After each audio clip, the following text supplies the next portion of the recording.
Bonjour tout le monde, c'est Linda avec vous, très heureuse de vous retrouver pour une nouvelle vidéo. Aujourd'hui, je vais partager avec vous une vidéo que j'avais réalisée auparavant.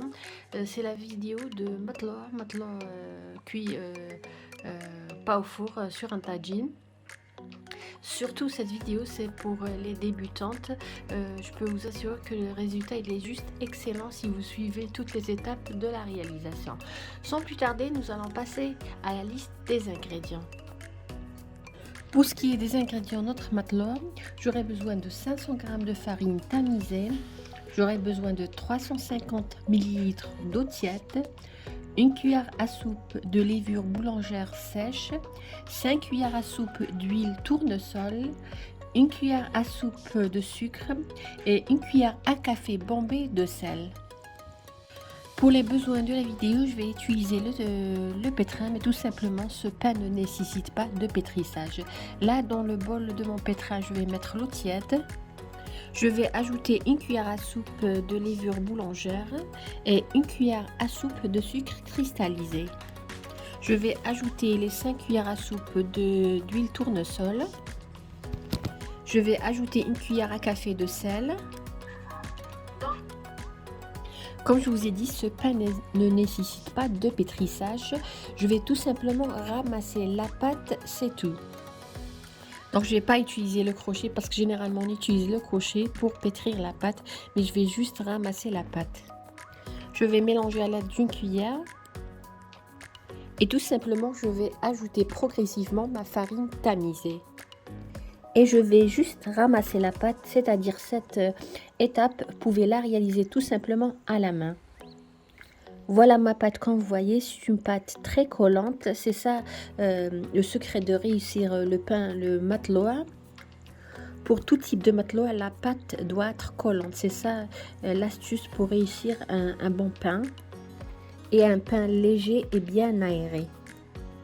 Là, qu'est-ce que je vais faire? Je vais couvrir d'un film alimentaire et laisser doubler de volume. Moi, généralement, je mets ma pâte dans mon four éteint et je mets à côté un bol qui contient de l'eau bouillante. Ça permet, si vous voulez, la pâte, elle augmente de volume rapidement, surtout quand il fait frais. Voilà ma pâte, comme vous voyez, je viens de la faire sortir du four. Comme vous voyez, elle a doublé de volume. Je vais d'abord dégazer à l'aide d'un coupe-pâte, c'est très important surtout pour une débutante, et partager la pâte en 3 boules équitables. Là, comme vous voyez, j'ai fariné mon plan de travail. Comme vous voyez, c'est très pratique d'utiliser un coupe-pâte, surtout pour les débutantes. Cette quantité de 500 g va nous donner 3 pains. Alors, qu'est-ce que je vais faire? Je vais mettre le coupe-pâte dans la farine et partager ma pâte en 3 boules. Par la suite, nous allons rouler nos boules dans un peu de farine. Comme je vous ai dit, la pâte est très collante. Il est préférable, surtout pour les débutantes, d'utiliser un coupe-pâte, le fariner à chaque fois et essayer de former vos boules ou sinon tout simplement fariner vos mains.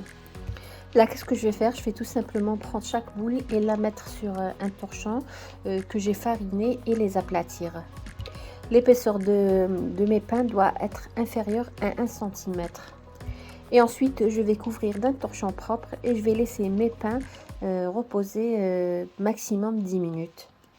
Entre temps, nous allons faire chauffer notre tagine. Vous pouvez même utiliser un rouleau à pâtisserie pour étaler vos pains.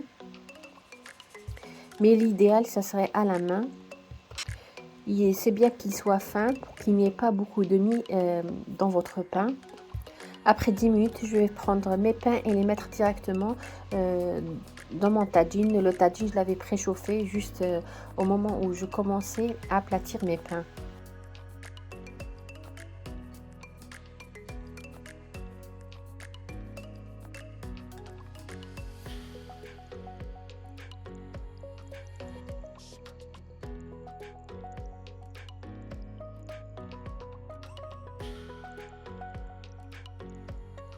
Je vais la mettre directement dans mon tagine préchauffé. Le feu, il est entre moyen, un peu plus. Parce que si vous laissez longtemps votre galette sur le tagine, ça va former une sorte de croûte et ça sera rigide à l'extérieur. Dès que vous voyez quelques bulles apparaître sur la surface de votre galette, tournez votre pain.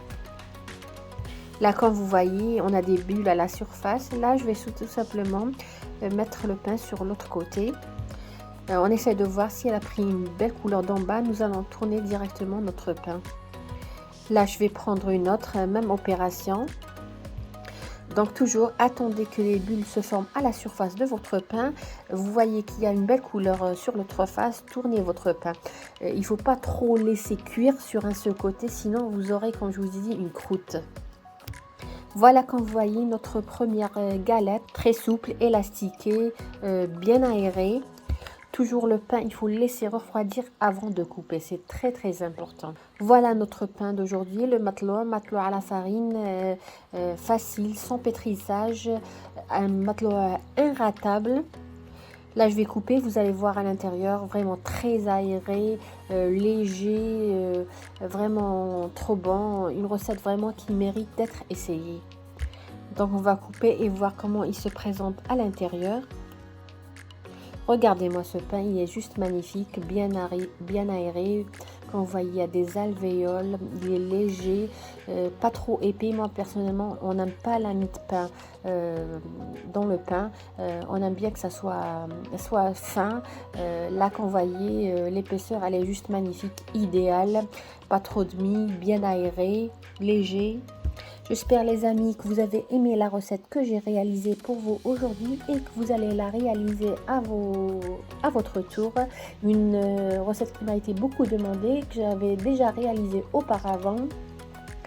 Et j'ai eu beaucoup de retours, beaucoup de personnes maintenant réussissent le matelot, un pain vraiment indispensable sur nos tables ramadanesques. J'espère que vous avez aimé la recette d'aujourd'hui, que vous allez la réaliser à votre tour sur ce bon matelot, sur ce bon et beau matelot. Je vous dis merci de m'avoir suivi le long de cette vidéo. Je vous souhaite une agréable journée et attendez d'autres nouvelles vidéos à venir cette semaine. Merci et agréable journée.